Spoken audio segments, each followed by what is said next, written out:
أعوذ بالله من الشيطان الرجيم. بسم الله الرحمن الرحيم. يسألونك عن الأنفال قل الأنفال لله والرسول فاتقوا الله وأصلحوا ذات بينكم وأطيعوا الله ورسوله إن كنتم مؤمنين. إنما المؤمنون الذين إذا ذكر الله وجلت قلوبهم وإذا تليت عليهم آياته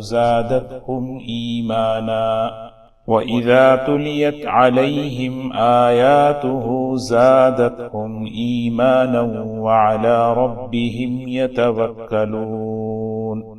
الذين يقيمون الصلاة ومما رزقناهم ينفقون أولئك هم المؤمنون حقا لهم درجات عند ربهم ومغفرة ورزق كريم.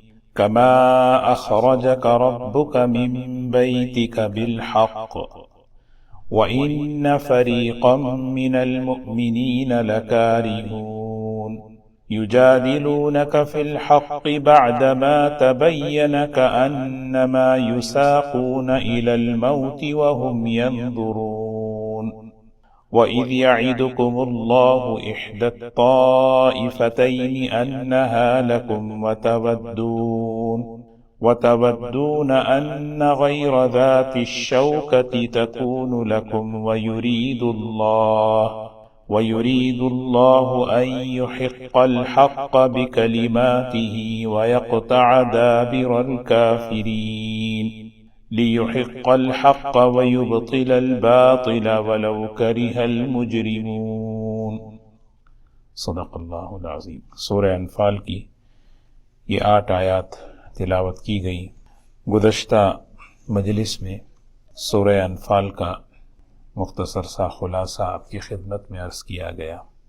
اللہ تبارک و تعالی اس صورت میں غزوہ بدر کی تفصیلات اور اس کے ساتھ ساتھ اللہ کی مددوں کے جو اسباب ہیں، اللہ تعالیٰ کی مدد اور نصرت کے کیا اسباب ہیں، اس کو اللہ تعالیٰ بیان فرما رہے ہیں، اور تفصیل کے ساتھ جگہ جگہ اس صورت میں غزوہ بدر کا واقعہ. غزوہ بدر اسلام کی یہ سب سے پہلی جنگ ہے، سب سے پہلا غزوہ ہے.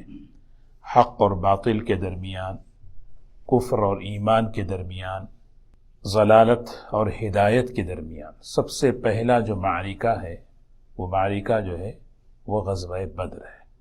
اور اس غزوے میں اللہ تبارک و تعالیٰ کی خصوصی نصرت تھی، خصوصی مدد تھی. وہ مدد کیسے آئی، اس کے کیا اسباب تھے، اس کو بیان کر رہے ہیں. تو بسم اللہ الرحمن الرحیم. یسألونک عن الانفال.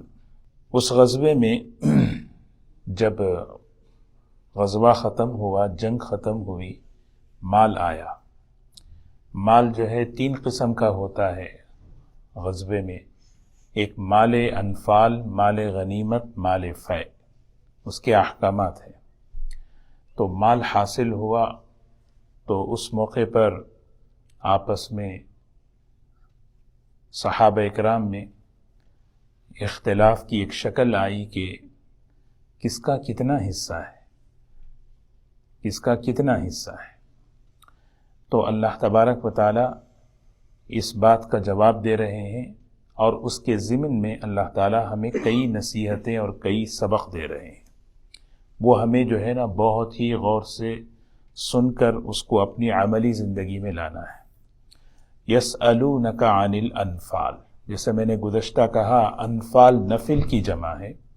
نفل کہتے ہیں انعام، احسان، فضل کو. جیسے نفل نماز ہے، فرض نہیں ہے لیکن پھر بھی ہم پڑھتے ہیں. تو بات یہ سمجھائی جا رہی ہے، جہاد جو ہوتا ہے وہ صرف اللہ کے لیے ہوتا ہے. ملک مقصود نہیں، مال مقصود نہیں. جہاد جو ہوتا ہے اللہ کے راستے میں جو مقابلہ ہوتا ہے وہ صرف اور صرف اس کا مقصد اعلاء کلمت اللہ. نہ مال مقصد ہے، نہ حکومت مقصد ہے نہ زمین مقصد ہے، یہ مقصد نہیں ہے۔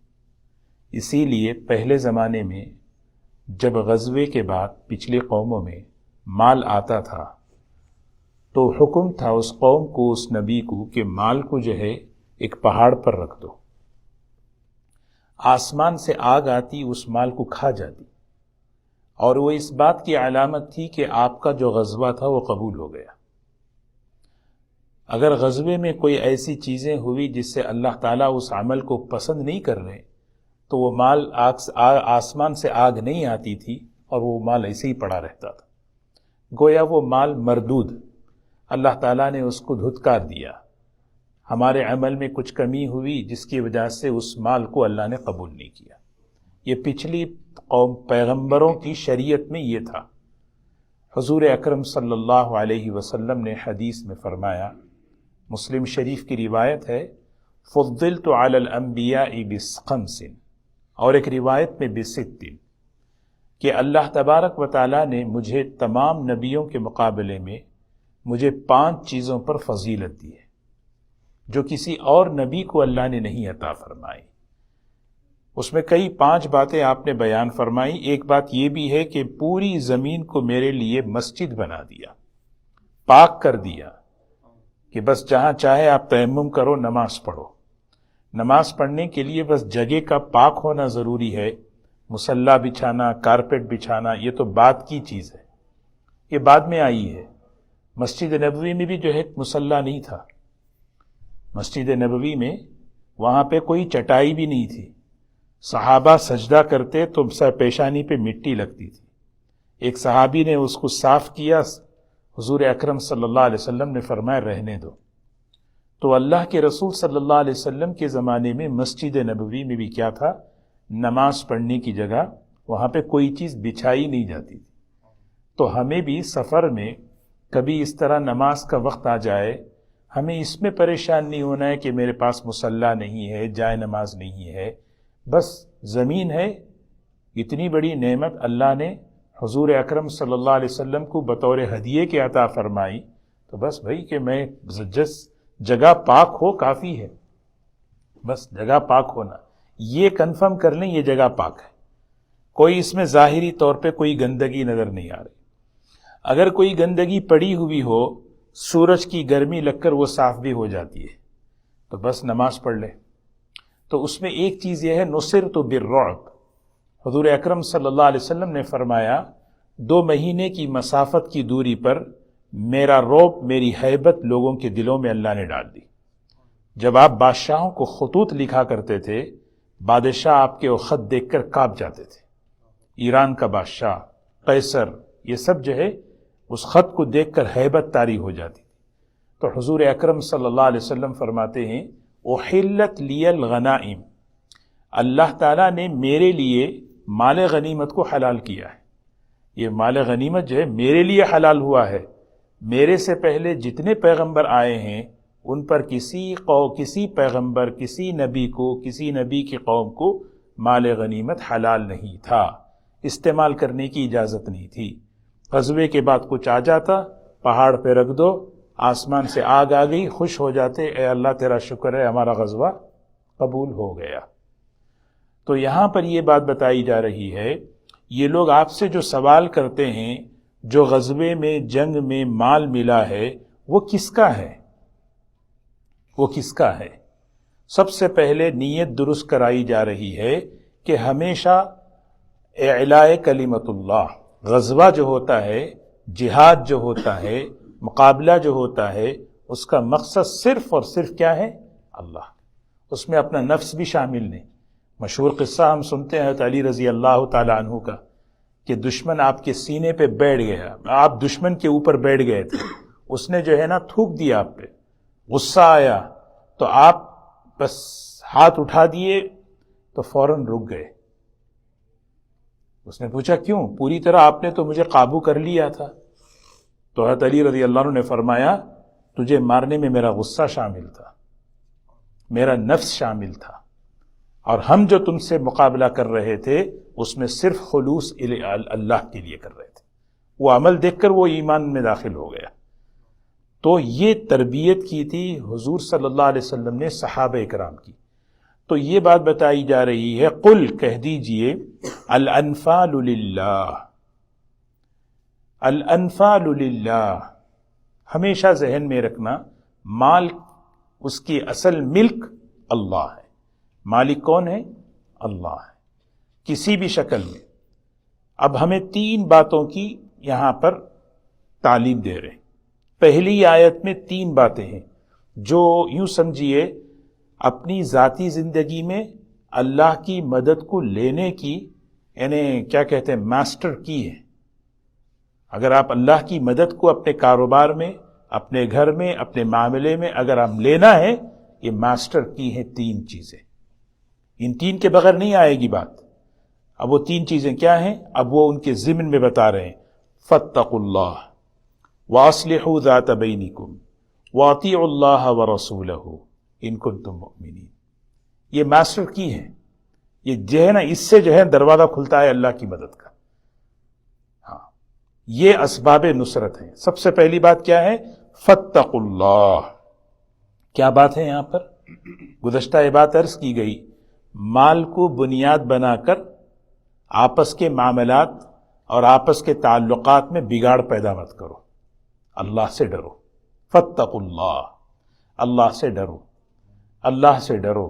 یہ ہے فاتقوا اللہ، اللہ سے ڈرو. دوسری چیز وَأَصْلِحُوا ذَاتَ بَيْنِكُمْ، آپس میں تعلقات اچھے رکھو.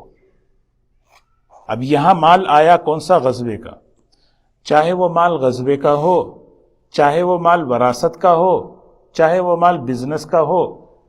دنیا اتنی حقیر ہے، اس کو بنیاد بنا کر آپس کے تعلقات کو بگاڑنا نہیں چاہیے. یہ ہمارا جو ہے نا، یہ کیا ہے؟ یہ بنیاد ہے.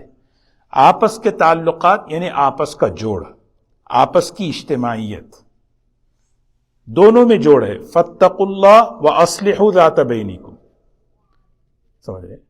آپس میں تعلقات کیسے اچھے رکھیں گے؟ ایسے کیسے اچھے ہوں گے؟ اللہ کا ڈر رہے گا تو اچھے رہیں گے.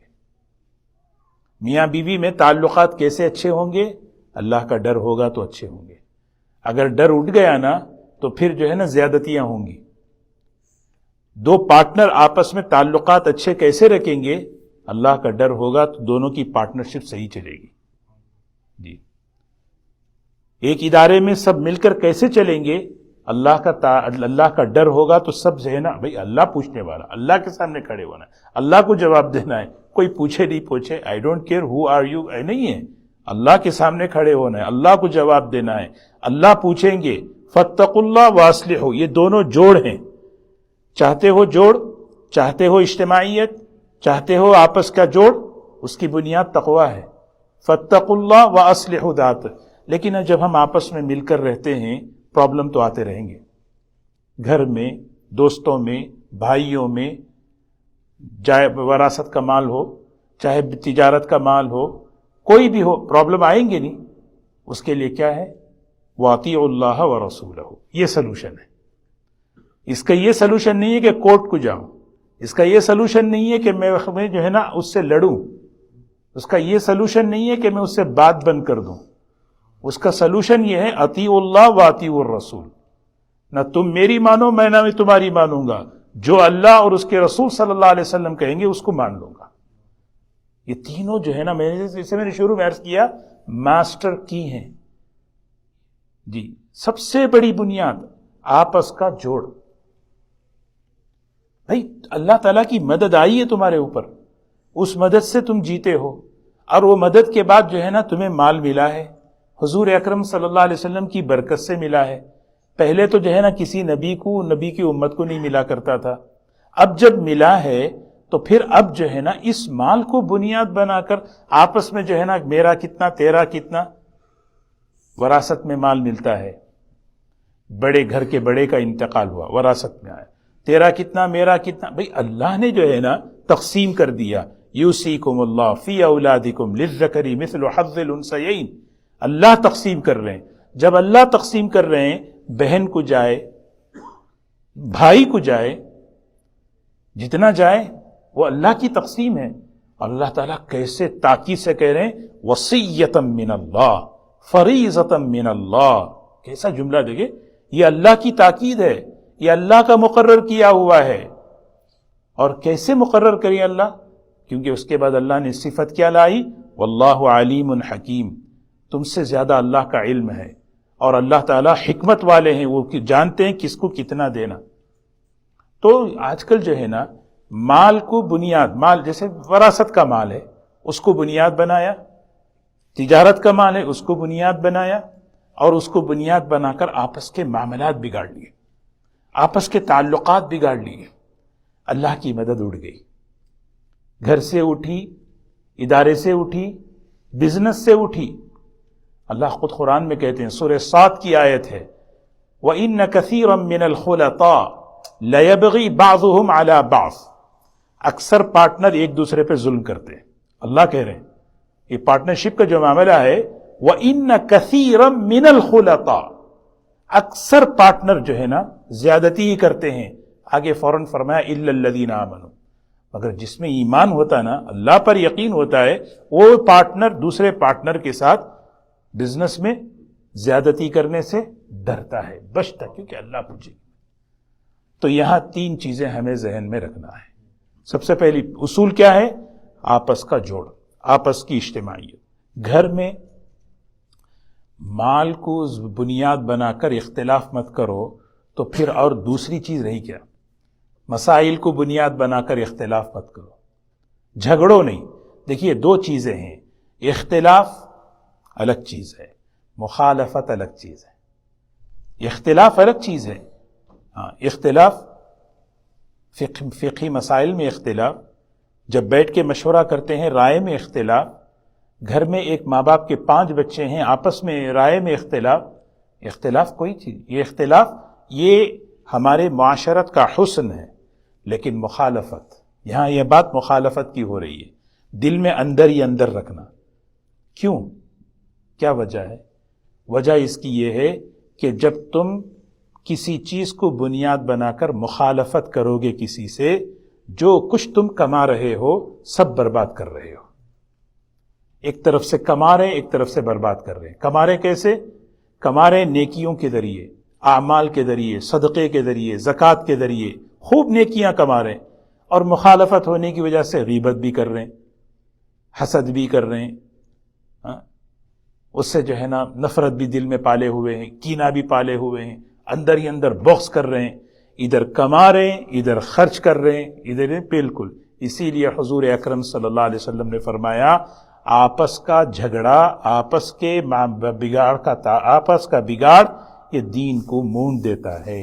جیسے کہ آدمی سر کو جو ہے نا زیرو پہ رکھ کے جو ہے نا شیور پھرایا تو کیسے بالکل صاف ہوتا ہے، اس کا دین صاف، نماز صاف، ذکر صاف، سب صاف صاف بالکل.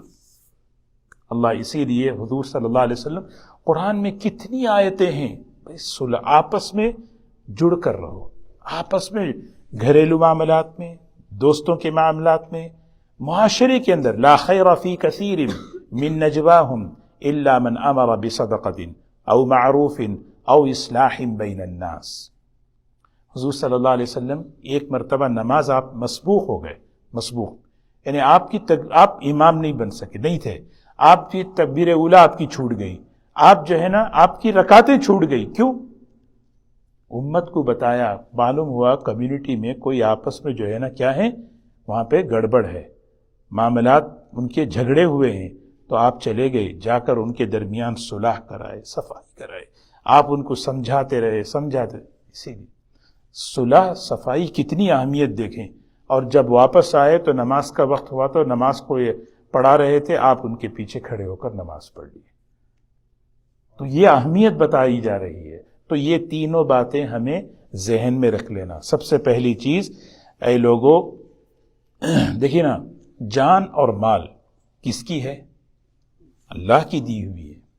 یہ ذہن بنایا جا رہا ہے، کیونکہ ہم ذہن بننے سے چلتے ہیں. میری جان میرا مال، پھر آدمی آزاد. نہیں، میری جان نہیں ہے. اللہ ان اللہ اشترى من المؤمنین انفسهم واموالهم بان لهم الجنہ. لا الہ الا اللہ پڑھنے کے بعد آدمی اپنے جان اور مال سے دستبردار ہو جاتا ہے. اس جان پر اس مال پر اللہ کا حکم چلے گا. یہ امانت ہے میرے پاس، مالک حقیقی اللہ ہے. یہی بات فرما رہے ہیں، قل کہہ دیجئے الانفال للہ. کیا سوال کر رہے ہیں آپ؟ اس مال کی ملکیت تو اللہ کی ہے. اب اللہ نبی کے ذریعے حکم دے رہے ہیں، اور حکم یہ ہے کہ اب اس کا حکم میں نے کہا تھا یہ سوال کا جواب 40 آیتوں کے بعد اللہ دے رہے ہیں. لیکن اب جو ہے نا، جو مسئلہ اصل اصلاح کا ہے، جو اصل اپنی ذات کو بنانا ہے، وہ سوچو فاتقوا اللہ. ہمیشہ اللہ سے ڈرتے رہو، ہمیشہ. یہاں تقوی سمجھ گئے؟ قرآن میں پاک میں 500 سے زیادہ تقوی کے بارے میں آیتیں ہیں، اور ہر جگہ الگ الگ معنی میں ہیں. امام ابو بکر جساس رحمت اللہ علیہ فرماتے ہیں تقوی تقوی تقوی، یہ لفظ جو ہے نا اتنا قرآن پاک میں آیا. اور یہاں فاتقوا اللہ، مال کو بنیاد بنا کر آپس میں تعلقات بگاڑنے سے اللہ سے ڈرو. وَأَصْلِحُوا ذَاتَ بَيْنِكُمْ، پوری کوشش کیا کرو؟ آپس میں تعلقات اچھے رکھو، آپس کے تعلقات اچھے رکھو. نہیں اکرام، اختلاف رائے کے ساتھ اکرام کروں گا، رائے کے اختلاف کے ساتھ احترام کروں گا، رائے کے اختلاف کے ساتھ عزت کروں گا. یہ جس کمیونٹی میں، جس ادارے میں، جس گھر میں، جس دوستوں میں یہ بات، یہ صفت آ گئی نا، برکت آ جاتی ہے، برکت آ جاتی ہے. اختلاف سے منع نہیں، یہ نیچر ہے. کھل کر اختلاف کرنا، کھل کر بولنا میری یہ رائے ہے، میری یہ رائے نہیں ہے، میری یہ رائے ہے. جو دل میں بات ہے وہ آدمی رکھ دے، لیکن جب طے ہو جائے بس یہ بات. فاتقوا اللہ واصلحوا. اچھا، جب اگر فطری طور پر کچھ معاملات میں گڑبڑ ہو جاتی ہے، ہو گیا، تو کیا کریں؟ قرآن پاک میں اس کا حل بتایا. جانتے ہو حل کیا ہے؟ حل یہ ہے کہ تم سب آ جاؤ. کہاں جائیں؟ ہمارے پاس دین ہے، ہمارے پاس ایمان ہے. اطیعوا اللہ ورسولہ، اطیعوا اللہ ورسولہ فلا وربک لا یؤمنون حتی یحکموک فیما شجر بینہم. نبی جی تمہارے رب کی قسم، اللہ تعالیٰ فرما رہے تمہارے، فلا وربک، تمہارے پروردگار کی قسم، لا یؤمنون، ایمان مکمل نہیں ہوگا، حتی یحکموک فیما شجر بینہم، جو اختلافات آپ کے درمیان ہیں، انہیں ایمان والوں کے درمیان جو اختلافات ہیں، ان کا فیصلہ جب تک اللہ اور اس کے رسول کی طرف نہ آئیں گے، اور وہاں جو فیصلہ ہوگا وَيُسَلِّمُوا تَسْلِيمًا، آمنا صدقنا سلمنا، میں تسلیم کر لیا. اس کو کہتے ہیں اطاعت. اطاعت کسے کہتے ہیں؟ اطاعت کہتے ہیں اللہ کی بات، قرآن میں یہ آیت ہے بس مان لیا، حدیث میں ایسا آیا ہے مان لیا، نہیں مجھے سمجھ میں آیا تو مجھے ذرا ایکسپلین کرو. ایکسپلین کرنے کے لیے میری عقل اتنی نہیں ہے کہ اس کو میں سمجھوں، ہے نا. بعض مرتبہ گھر میں میاں بھی، بھئی اللہ کی بات ہے، پارٹنر، بھئی اللہ کے رسول صلی اللہ علیہ وسلم کی حدیث ہے، حدیث ہے بس ہے، نہیں مجھے سمجھنا ہے. سمجھنے کے لیے اتنی عقل میری ہونا ضروری نہیں ہے، کیونکہ اللہ کا دین، دین اسلام عقل کے خلاف نہیں ہے. ہاں، لیکن میری عقل اتنی قابل نہیں ہے کہ میں اس کو سمجھوں، تو اس لیے کیا کروں؟ اسی لیے کہتے ہیں وَأَطِيعُوا اللَّهَ، اطاعت کہتے ہیں سمجھ میں آیا تو بھی مانیں گے، نہیں سمجھ میں آیا تو بھی مانیں گے. حضور صلی اللہ علیہ وسلم نے فرمایا علیکم بالجماعہ، علیکم بالجماعہ والجہاد والہجرہ والسمع والطاعہ. ہمیشہ جماعت کے ساتھ رہو، اجتماعیت کے ساتھ رہو، اللہ کے دین کی محنت کرتے رہو، اللہ کے راستے کی ہجرت کرتے رہو. السمع والطاعہ کیا مطلب؟ سنو، مانو، خیر پہ رہو گے، خیر پہ رہو گے. تو اطیعوا اللہ ورسولہ ان کنتم مؤمنین، اگر تمہارے پاس ایمان، اگر تم مومن ہو. ہم نے کلمہ پڑھا ہے الحمدللہ. اب آگے جو ہے انما المؤمنون الذین اذا ذکر اللہ، اس کو ذرا آپ جوڑیں. آپس کے تعلقات کو جوڑنے کے لیے یہ 5 صفات بڑے مددگار ہیں. ایک تو 2 باتیں ہیں یہاں پہ. ایمان والا کون ہے؟ ہمیں یہ آیت گزشتہ میں ہم یہ آیت پڑھتے ہوئے اللہ سے مانگنا، اس میں یہ 5 چیزوں میں کوئی کمزوری ہے فکر کرنا، اگر ہیں الحمدللہ اللہ تیرا شکر ہے، کمزوری ہے یا نہیں ہے فکر کرنا. لیکن اس کے ساتھ یہ بات یہاں مفسرین نے خاص طور پر بتا رہے ہیں، یہ 5 صفات جس میں آئیں گے، یہ 5 صفات ذریعہ بنیں گے آپس میں جوڑ کا، آپس میں جوڑ ہونا ہے، ایک تو اللہ سے، لیکن یہ ہے انما المؤمنون، جانتے ہو ایمان والا کون ہے؟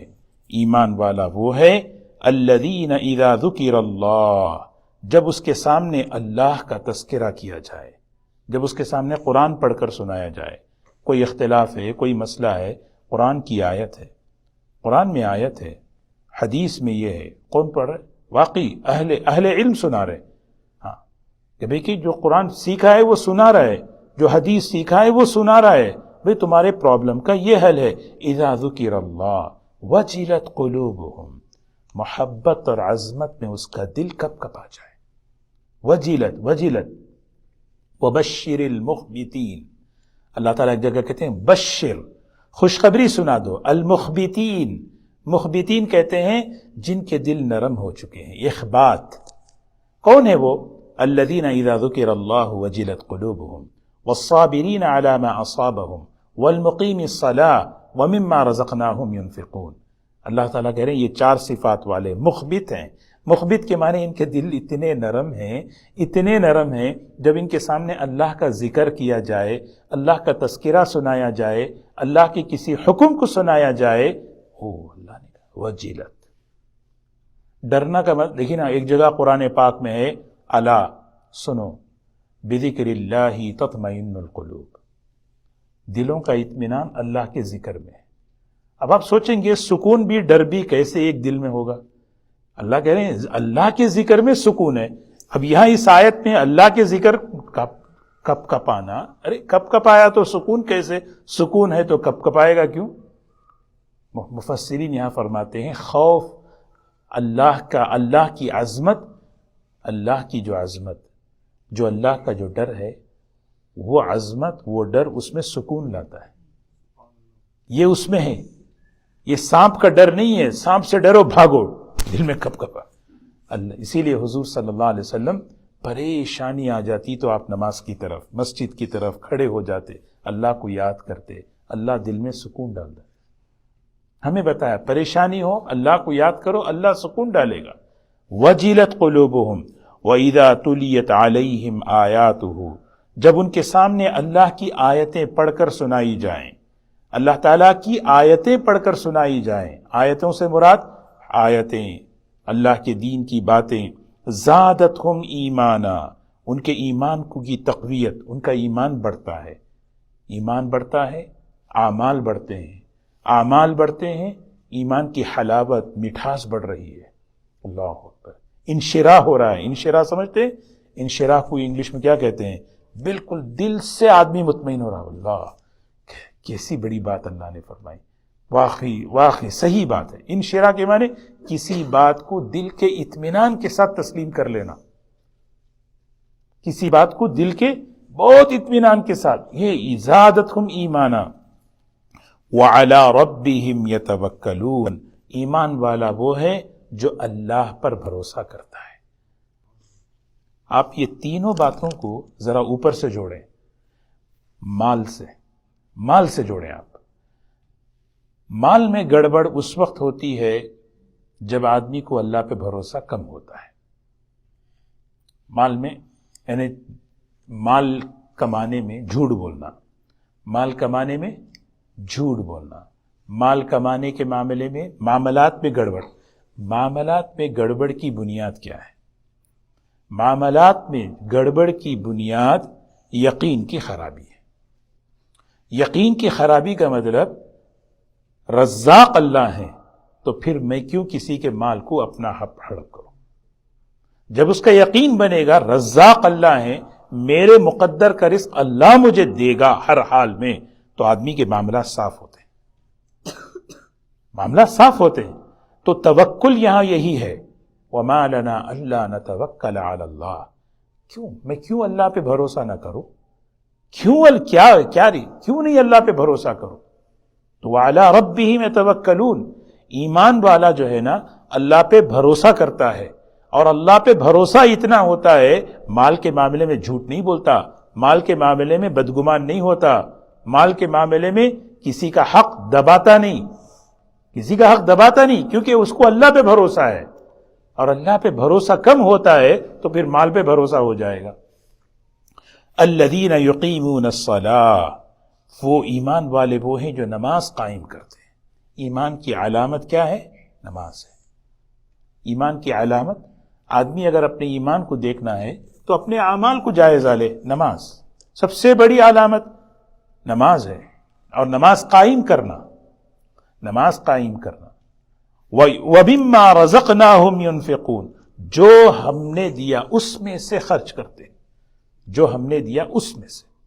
خدمت کے جذبے کو ابھارا، لگانے کا ذہن بنایا، وصول کرنے کا ذہن نہیں بنایا۔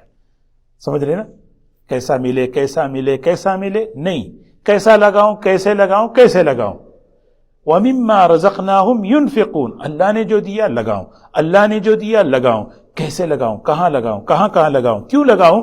اس لیے کہ اس اللہ پہ بھروسہ ہے۔ اور بھروسہ کیسے آیا معلوم؟ نماز سے آیا۔ اللہ کے خزانوں سے تعلق بنانے کے لیے نماز ہے۔ جتنی نماز اچھی بنتی اتنا اللہ سے تعلق، اللہ کے خزانے نظر آتے ہیں اس کو۔ اسی لیے الصلاۃ مفتاح الخزائن، نماز اللہ کے خزانے کی چابی ہے۔ اللہ کے خزانوں پہ یقین کے لیے سوائے نماز کے کوئی چیز نہیں یاد رکھے۔ نماز جتنی، اقامت صلاۃ، میری ظاہر میرا باطن، خشوع خضوع، کھڑے ہو کر میں جتنا نماز پڑھوں اور نماز سے اللہ کے خزانے مجھے نظر آئیں گے، پھر کیا ہوگا؟ بھروسہ اللہ پہ ہوگا۔ جب اللہ پہ بھروسہ ہوگا آدمی کا ہاتھ ایسے ہوگا۔ تو پورا کنیکشن ہے، سمجھ رہے ہیں آپ؟ تو لگانے والا وہی ہوگا جس کو اللہ پہ بھروسہ ہوگا، اللہ کے خزانوں پہ بھروسہ وہی ہوگا جس کی نماز بنے گی، جس کی نماز بنے گی۔ اور کیونکہ نماز میں اس کی اتنا اللہ، اسی لیے ہمارے جو صحابہ ہیں، اللہ والے ہیں، محدثین، اسلاف، ان کی نمازیں ایسی بنی ہوئی تھیں، نمازوں سے وہ اللہ سے لینے والے ہوتے تھے۔ پرابلم ہوتا، 2 رکعت نماز پڑھیں گے اللہ دے دے، اپنی حاجتوں کو مؤخر کرتے تھے فرض نماز کے لیے۔ اچھا یہ مسئلہ ہے نہیں، ابھی عشاء آ رہی ہے، عشاء بعد میں کہوں گا، کیونکہ عشاء بعد نماز دعا قبول ہوتی ہے۔ یہ ذہن تھا کہ نماز، اچھا نماز پڑھنے کے بعد یا اللہ یہ میرا مسئلہ ہے، کوئی مسئلہ رات میں آ جائے، تہجد ہے، تہجد نہیں فجر ہے، انشاءاللہ فجر میں کہوں گا اللہ کے ساتھ۔ تو دوستو اسی لیے نماز کو بنانا، نماز کے ذریعے اللہ کے خزانوں پر یقین، توکل، پھر جب اس کا اللہ کے کسی پر اللہ کو بھروسہ ہو جائے، یعنی الیس اللہ بکاف عبدہ، کیا اللہ کافی نہیں ہے تمہارے لیے؟ پھر اس کا ہاتھ تو یوں ہی رہے گا۔ اتنے صحابہ کیوں یوں تھے؟ عشرہ مبشرہ جو 10 صحابہ تھے، وہ 10 صحابہ میں 6 ملینر تھے۔ عشرہ مبشرہ جو صحابہ ہیں اس میں 6 کتنے تھے؟ ملینر۔ عبد الرحمن ابن عوف، حضرت ابو طلحہ، حضرت سعد بن ابی وقاص، یہ سب صحابہ پیسے والے، عثمان غنی رضی اللہ تعالی عنہ، یہ سب جو ہے نا پیسے کہاں سے؟ یہ اس لیے کہ ان کا اللہ سے تعلق، اور انہوں نے خرچ کر کے حاصل کیا۔ آگے فرمایا اولئک هم المؤمنون حقا، یہ حقیقت میں ایمان والے ہیں۔ لہم درجات عند ربہم ومغفرۃ ورزق کریم۔ کتنے وعدے ہیں بھائی؟ 3 وعدے ہیں ماشاءاللہ اللہ تعالیٰ کی طرف سے ان ایمان والوں کے لیے اونچے اونچے درجات ہیں۔ ایک درجے سے لے کے دوسرا درجہ اتنا بڑا کہ آسمان اور زمین کے درمیان کا جو فاصلہ ہے 100 درجے۔ وَلِكُلٍّ دَرَجَاتٌ مِّمَّا عَمِلُوا، ہر عمل والے کے لیے اللہ نے درجات بنائے، ہر عمل والے۔ وَلَهُمْ درجات، سوچیں ان کے لیے کیا ہیں؟ درجات ہیں۔ وَمَغْفِرَةٌ، اور ان کے لیے مغفرت ہے اللہ کی طرف سے۔ مغفرہ کیا معنی؟ مغفرہ کے معنی اصل میں عربی میں آتے ہیں چھپا لینا، چھپا لینا۔ مغفر کہتے ہیں جنگ میں جو ٹوپی آدمی ہیلمٹ پہنتا ہے جس سے آدمی کا چہرہ چھپ جاتا ہے، اس کو مغفر کہتے ہیں عربی میں۔ تو مغفرت کو مغفرت اس لیے کہتے ہیں اللہ اپنی رحمت سے اس بندے کو چھپا لیتے ہیں۔ اللہ تعالیٰ کہتے ہیں اے اللہ مغفرت فرما، کیا مطلب؟ اتنے گندگیاں ہیں بس کیا ہوگا پتہ نہیں، ہماری اگر آخرت میں کھل جائے حال، یا اللہ مغفرت فرما، کیا مطلب؟ یا اللہ اپنی رحمت سے مجھے ڈھانک لے. یہ ہے جب دعا مانگے یا اللہ مغفرت فرما، تو آدمی کو اپنی سب کچھ یاد ہونی چاہیے. میری تنہائیاں، میری سب کچھ کیا ہیں، اللہ کے سوا کوئی نہیں جانتا. یہ چیز کھل جائے، لہم مغفرہ، سبحان اللہ. اور تیسری چیز ورزق کریم، عزت والی روزی. روزی دینا، روزی اصل نہیں ہے، عزت کے ساتھ ملنا. عزت والی روزی اصل ہے. اب یہاں دیکھیں، یہ آیت ختم کرتا ہوں. ایمان والوں کی 3 قسمیں ہیں اللہ تعالیٰ جو بیان فرمائے. 3 کیٹیگری ہیں. 3 کیٹیگری سے مطلب، ایک وہ لوگ اللہ تعالیٰ نے 3 صفات بیان فرمائے جس کا تعلق قلب سے ہے. انما المؤمنون الذین اذا ذکر اللہ وجلت قلوبهم واذا تلیت علیہم آیاتہ زادتہم ایمانا. ایمان دل میں بڑھتا ہے، دل میں جو ہے نا کپ کپاہٹ ہوتی ہے، توکل دل میں ہوتا ہے. یہ تینوں اعمال قلب ہیں، سمجھ رہے؟ اور پھر 2 وَيُقِيمُونَ الصَّلَاةَ کہہ کر پورے بدنی اعمال ہیں. وَمِمَّا رَزَقْنَاهُمْ کہہ کر سارے مالی اعمال ہیں. مال کے اعمال ہیں نہیں، حج کرنا، ہدیہ دینا، صدقہ کرنا، زکوٰۃ دینا، مدرسوں پر، مسجدوں پر، علماء پر، حفاظ پر، علم پر، اتنی چیزوں پر جو لگانے کے وسائل ہیں، یہ سب چیزیں، یہ سب کیا ہیں؟ مالی عبادات ہیں. مالی عبادات کا خلاصہ وَمِمَّا رَزَقْنَاهُمْ. یہ 3 صفات بیان کیے اور 3 انعامات بیان فرمائے. 3 وعدے ہیں. کتنے وعدے؟ 3 وعدے. ایک وعدہ ان کے لیے درجات ہے، ان کے لیے مغفرت ہے، اور ان کے لیے کیا ہے؟ عزت کی روزی ہے. اللہ ہم سب کو عزت کی روزی عطا فرمائے. جی، یہ وعدہ ہے اللہ کی طرف سے. کما اخرجک ربک من بیتک بالحق وَإِنَّ فَرِيقًا مِّنَ الْمُؤْمِنِينَ لَكَارِهُونَ. یہاں سے غزوہ بدر شروع ہو رہا ہے. کما، یہ کما عربی میں جو ہے نا، کما جو کاف آیا نا، وہ پورا انہیں ایک نچوڑ کر دیا اللہ تعالیٰ. کیا مطلب؟ یہ بتانا چاہ رہے ہیں اللہ کے وعدے درجات کے، مغفرت کے. اللہ کے وعدے درجات کے، مغفرت کے اور عزت کی روزی جو تمہیں جنت پہ دینے والے ہیں، وہ آخرت میں ہے. یہ وعدے ایسے ہی یقینی ہیں کیونکہ یہ وعدے آخرت میں ہیں، غیب میں ہیں. اس پر ایسے یقین کرو جیسے بدر میں تم پہنچے اور پہنچنے کے بعد اللہ نے تمہیں اس میں کامیابی عطا فرمائی، کیونکہ اللہ کا وعدہ تھا. سمجھے بات میں دوبارہ عرض کروں، بات نہیں سمجھنے کی پورا انہیں مطلب اس رکوع کا خلاصہ ہے. یہ رکوع اللہ اصل مقصد مومن کا اللہ کا حکم پورا کرنا ہے. ہمارا مقصد کیا ہے؟ حکم پورا کرنا. حکم پورا کرنے میں کیا ہے؟ ناگواری بھی ہوتی ہے، طبیعت کو اچھا نہیں لگتا. دیکھیے نا، وراثت کا مال رکھا ہوا ہے، بھائی فلاں کو اتنا، فلاں کو اتنا، فلاں، یار اتنا ان کو کیوں جا رہا ہے، اتنا اس کو کیوں جا رہا ہے. لیکن حکم ہے اللہ کا، حکم ہے اللہ کا. اللہ کا حکم بعض مرتبہ طبیعتوں پر ناگوار ہوتا ہے. اتنے اس غزوے میں مال آیا، اللہ تعالیٰ نے حضور صلی اللہ علیہ وسلم کے ذریعے احکامات بتائے، اس مال کو اس طرح تقسیم کیجئے. ظاہر سی بات ہے اللہ تعالیٰ کی تقسیم میں، حکم میں ظاہری اعتبار سے ناگواری لگتی ہے، لگتی نہیں لگتی طبیعت، لیکن اس میں بڑی حکمت ہے، مصلحت ہے، فائدہ ہے، نفع ہے، نفع ہی نفع ہے. اللہ یہ بتانا اتنا نفع ہے، یہ جو ہے نا، یہ جو وعدہ تم سے کر رہے ہیں، آخرت میں درجات ملیں گے، عزت ملے گی، مغفرت ملے گی. یہ وعدہ اتنا یقینی ہے جیسے میں نے تم سے کہا تھا کہ مدینے سے نکلو، بدر پہنچو، مقابلہ کرو، لیکن تمہیں بہت ناگواری ہو رہی تھی، لیکن اس کے باوجود تم نے میرے حکم کو پورا کیا، اور حکم کو پورا کرنے کے بعد اللہ نے تمہیں کامیاب کیا، اور اللہ نے تمہیں مال غنیمت بھی دیا. دیا نہیں دیا ہے؟ نہیں دیا نا. ایسے ہی اللہ کی طرف سے یہ وعدہ ہے. یہ بات اصل میں ہے. ایک چیز غزوہ بدر میں ہوئی اور ایک چیز آخرت میں ہوئی. اور یہاں پہ بھی اللہ حکم دیے پہلے حکم، یہ مال تو غزوے کے بعد ہوا نا، مال تقسیم کرنا. اب اللہ تعالیٰ کہہ رہے ہیں دیکھیے جس وقت ہم نے حکم دیا کہ بھئی کہ آپ اس لشکر کا مقابلہ کریں، 313 ہر اعتبار سے کمزور اور ادھر 1000 لوگ، لیکن اللہ کا حکم سمجھ کر مقابلہ ہوا، مدد آئی نہیں آئی، اور آنے کے بعد ایسی اللہ کی مدد آئی، دشمن بھی ہارا یہ بھی جیتے، اور پھر اس کے بعد مال غنیمت ملا.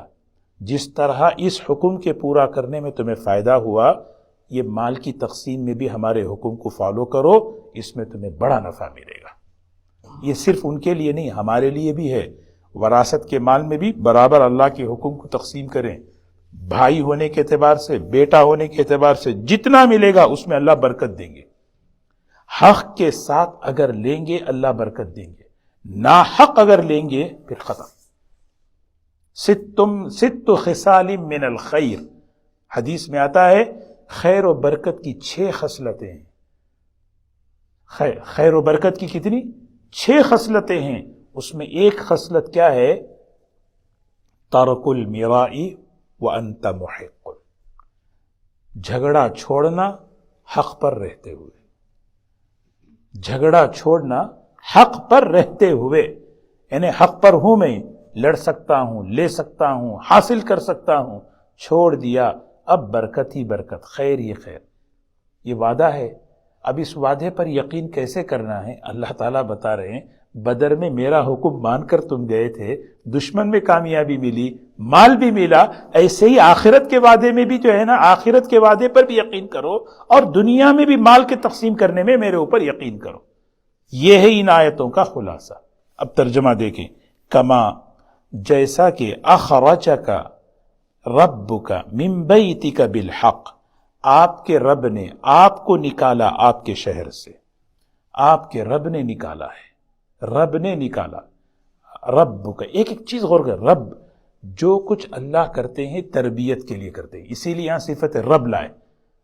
جو کچھ ہوتا ہے رب کے. کما اخرجک ربک من بیتک بالحق،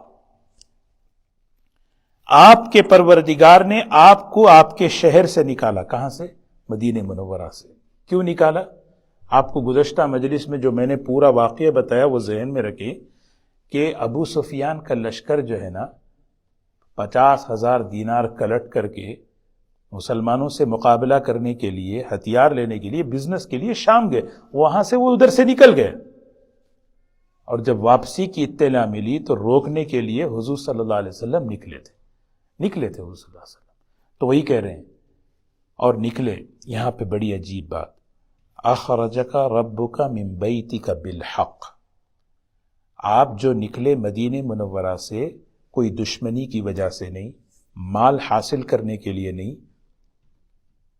ملک حاصل کرنے کے لیے نہیں، کوئی غصے کے لیے نہیں. آپ کا رب آپ کو نکالا آپ کے شہر سے حق کے لیے، بڑے مقصد کے لیے. یہ ہے اصل جہاد کا مقصد، اعلاء کلمت اللہ. حضور صلی اللہ علیہ وسلم وہاں پہ ابو سفیان کے لشکر کو روکنے کے لیے کیوں گئے؟ کیا اس کا مال ہڑپ کرنا؟ مال کی نہیں، نہ مال مقصد نہ ملک مقصد. مقصد یہ تھا کہ اس مال سے وہ مسلمانوں کو نقصان پہنچا رہے تھے، اس کو روکنا تھا اصل. تو یہاں پہ ہمیں نیت بھی بتا رہے ہیں اور حضور صلی اللہ علیہ وسلم کے نکلنے کا مقصد بھی بتا رہے ہیں. وَإِنَّ فَرِيقًا مِّنَ الْمُؤْمِنِينَ لَكَارِهُونَ، ایمان والوں کی ایک جماعت، ایمان والوں میں سے بعض ایسے تھے وہ نکلنا انہیں پسند نہیں تھا. کیا مطلب؟ مقام صفرا میں بدر کوئی گئے، اللہ تعالیٰ کوئی بدر گئے، بدر جو ہے نا جانے کی جگہ ہے، اور بدر میں جا کر بدر کا قصہ سننا چاہیے، بدر میں جا کر بدر کا واقعہ سننا چاہیے، پھر وہ دیکھیں کیسا ایمان تازہ ہوتا ہے. پوری مسجد عریش ہے. حضور صلی اللہ علیہ وسلم جب بدر تشریف لے گئے، وہاں رات میں آپ کے لیے ایک عریش کہتے ہیں خیمہ، صحابہ نے آپ کے لیے خیمہ بنایا، وہاں آپ نے پوری رات دعاؤں میں آپ مشغول رہے. وہ آج مسجد بن گئی، اس کو مسجد بنا دیے، مسجد عریش. بدر کنواں ہے، وہ کنواں آج بھی موجود ہے. وہ ساری چیزیں موجود ہیں، اس میں کچھ چیزیں جو ہے نا انہوں نے چھپا دی، بند کر دی، لیکن پھر بھی جو بڑی بڑی چیزیں ہیں وہ آج بھی باقی ہیں اور لوگ اس کو دیکھتے ہیں۔ جب سفر کرنا چاہیے، دیکھنا چاہیے۔ تو حضور صلی اللہ جب یہ اچھا مقام صفرا میں مشورہ کیا کیا کریں، تو کچھ صحابہ کہنے لگے یا رسول اللہ صلی اللہ علیہ وسلم ہم جو ہے ابو سفیان کا لشکر اس کو روکیں گے، ابو جہل سے مقابلہ نہیں کریں گے۔ سمجھ رہے آپ؟ ہاں، ہم ان کو روکیں گے کیونکہ ہمیں ان سے مقابلہ نہیں کرنا ہے، ہمیں ان کو روکیں گے اور لے کے واپس آ جائیں گے۔ لیکن اللہ تعالیٰ کی منشا کچھ اور تھی۔ اللہ یہ چاہتے تھے، بغیر کسی ارادے کے نکلے تھے روکنے کے لیے۔ اللہ یہ بتانا چاہتے تھے ایک طرف اسباب کی طاقت اور ایک طرف یہ 313 نہت تھے۔ حضور صلی اللہ علیہ وسلم کو پتہ کب چلا 313؟ پتہ نہیں تھا کتنے لوگ ہیں۔ ایک جگہ پانی پینے کے لیے رکے تو صحابہ سے اس وقت کہا بھی کہ یہ کنواں بہترین ہے، آپ پانی پیو، تو صحابہ پانی پیتے رہے، حضور صلی اللہ علیہ وسلم گنتے رہے 313۔ آپ نے فرمایا طالوت کا لشکر بھی 313 تھا، اور اللہ نے ان کی مدد کی۔ اللہ انشاءاللہ اللہ ہماری بھی مدد کرے گا، پہلے ہی بتا دیا تھا مدد۔ لیکن ہوا یہ کہ یہ لوگ کہہ رہے تھے کہ نہیں، ہم صرف ابو سفیان کے لشکر کو روکیں گے۔ اسی کو کہا اللہ تعالیٰ یہاں پر غیر ذات الشوکہ، آپ مقابلہ اس لشکر سے کرنا چاہ رہے تھے جس میں کانٹا نہیں ہے۔ 2 مچھلی دسترخوان پہ ہے، ایک مچھلی کانٹے والی اور ایک مچھلی بالکل جو ہے نا، بنگلہ دیش والے سمجھتے نا، ایک مچھلی تو بالکل ایک سنگل کانٹا ہے، بس ہٹاؤ تو پوری۔ کس کی طرف ہاتھ ڈالیں گے آپ بتائیں؟ کہاں سے جو ہے نا کانٹے اٹھا کے، تو آدمی جو ہے نا سالڈ مچھلی اٹھائے گا اور ایک کانٹا اٹھا کے کھا لے گا۔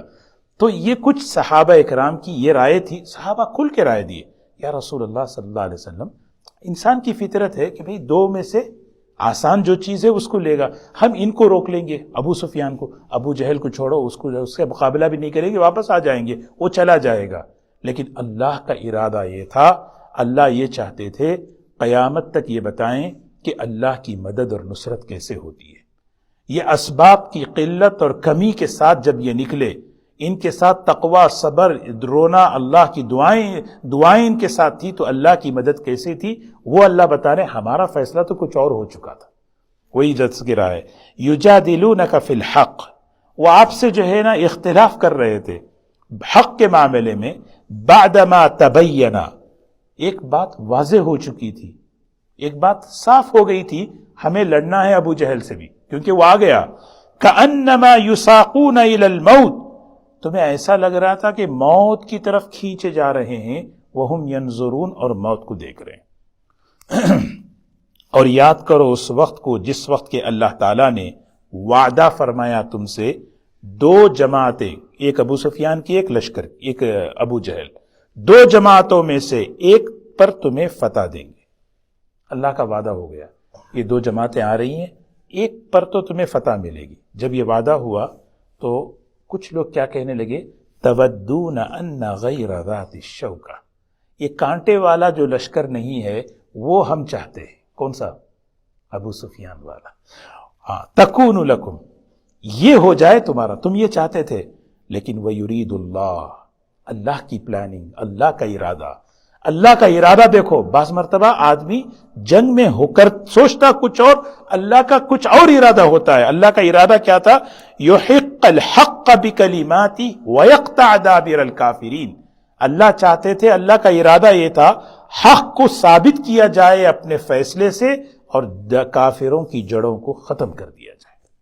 وَيُحِقَّ الْحَقَّ وَيُبْطِلَ الْبَاطِلَ، اللہ تعالیٰ کا ارادہ یہ ہو چکا تھا، حق کا احقاق ہو، حق کو ثابت کریں، اور حق یہ ہے ایمان والوں کے ساتھ اللہ کی مدد ہے، اور کیسے مدد آتی ہے اس کو بتانا چاہ رہے تھے۔ وَيُبْطِلَ الْبَاطِلَ، اور باطل کو جو ہے نیست و نابود کر دیں، وَلَوْ كَرِهَ الْمُجْرِمُونَ، اگرچہ کہ مجرم مشرک ناپسند کریں۔ اور اس میں ہوا یہی، حضور صلی اللہ علیہ وسلم 313 صحابہ کے ساتھ مقابلہ ہوا، اللہ کی مدد آئی، بڑے بڑے 70 بڑے مکے کے جو سردار تھے وہ سب کے سب کیا ہے؟ مارے گئے۔ بعض سردار آئے نہیں تھے اس میں، کیونکہ حضرت عاتکہ جو حضور صلی اللہ علیہ وسلم کی پھوپھی تھی، انہوں نے ایک خواب دیکھا تھا، اور خواب دیکھ کر جو ہے نا انہوں نے صرف اپنے بھائی حضرت عباس کو بتایا. حضرت عباس آنا بھی نہیں چاہ رہے تھے بدر میں مشرکین کے ساتھ، زبردستی مشرکین ان کو لے کر آئے. حضرت عباس، حضرت عقیل، یہ سب جو ہے مشرکین کی طرف سے آئے تھے، اسی لیے قیدی بنا کر آئے. انہوں سب آنا نہیں چاہے، زبردستی. اچھا تم نہیں آ رہے، اچھا بھتیجے کے خلاف لڑنا ہے، اس لیے ان کو اکسا کر لے کر آئے تھے. تو کچھ حضرت عاتکہ رضی اللہ تعالی عنہ نے ایک خواب دیکھا، وہ خواب سے ڈر گئے کچھ لوگ، تو کچھ کیا ہیں، کچھ سردار وہیں رہ گئے تھے، لیکن ان کا بھی جو ہے نا کیا ہوا، قصہ بعد میں بھی تمام ہو گیا. 70 بڑے سردار، حضور صلی اللہ علیہ وسلم نے فرمایا میری امت کا فرعون ہے ابو جہل. ابو جہل کے بارے میں فرمایا اس امت کا فرعون، ہر امت کا فرعون ہوتا ہے، اس امت کا فرعون ابو جہل ہے. جب وہ مارا گیا آپ کے چہرے پر خوشی آ گئی، خوشی، آپ کا چہرہ کھل اٹھا. ہاں عبداللہ ابن مسعود، 2 چھوٹے بچے معاذ اور معوذ رضی اللہ تعالیٰ عنہ، آپ اس کو تفصیل سے دیکھیں انشاءاللہ، آگے بھی آئیں گے انشاءاللہ. تو اس میں یہ بتایا گیا اللہ کی مدد کیسے آتی ہے اور اللہ کی پلاننگ کیسے ہے. تو ہمیں اللہ کے وعدوں پر یقین کرنا چاہیے. اللہ تبارک و تعالی ہمیں ان باتوں پر عمل کی توفیق نصیب فرمائے، ایمان حقیقی نصیب فرمائے. اب آگے جو ہے استستغیثون ربکم، اب یہاں تذکرہ ہے حضور صلی اللہ علیہ وسلم کا اس غزوے میں دعا میں مشغول ہونا. دعا میں مشغول ہونا یہ بھی کتنا بڑا عمل، آگے اس کو تذکرہ کر رہے ہیں. ایک ایک چیز سیکھنا ہے، اپنی زندگی میں اس کو لانا ہے. سبحان اللہ بحمدہ، سبحانک اللہم بحمدک، نشہد ان لا الہ الا انت، نستغفرک ونتوب الیک. اللہم نور قلوبنا بالقرآن وزین اخلاقنا بالقرآن ونجنا من النار بالقرآن وادخلنا الجنة بالقرآن. اللہم اشف مرضانا ومرضى المسلمین، اللہم اشف مرضانا ومرضى المسلمین. اللہم انصر الاسلام والمسلمین فی کل مکان. اللہم اعز الاسلام والمسلمین. اللہم ارحم امت سیدنا محمد صلی اللہ علیہ وسلم. اللہم اغفر لامت سیدنا محمد صلی اللہ علیہ وسلم. اللہم انصر امت سیدنا محمد صلی اللہ علیہ وسلم. اللہم احی الدین کلہ وفی العالم کلہ الى یوم القیامہ. اللہم انا نسألک العفو والعافیہ والمعافاة الدائمہ فی دیننا ودنیانا واہلنا ومالنا. اللہم انا نعوذ بک من الجنون والجزام والبرص وسیء الاسقام. رب اغفر وارحم وانت خیر الراحمین برحمتک یا ارحم الراحمین.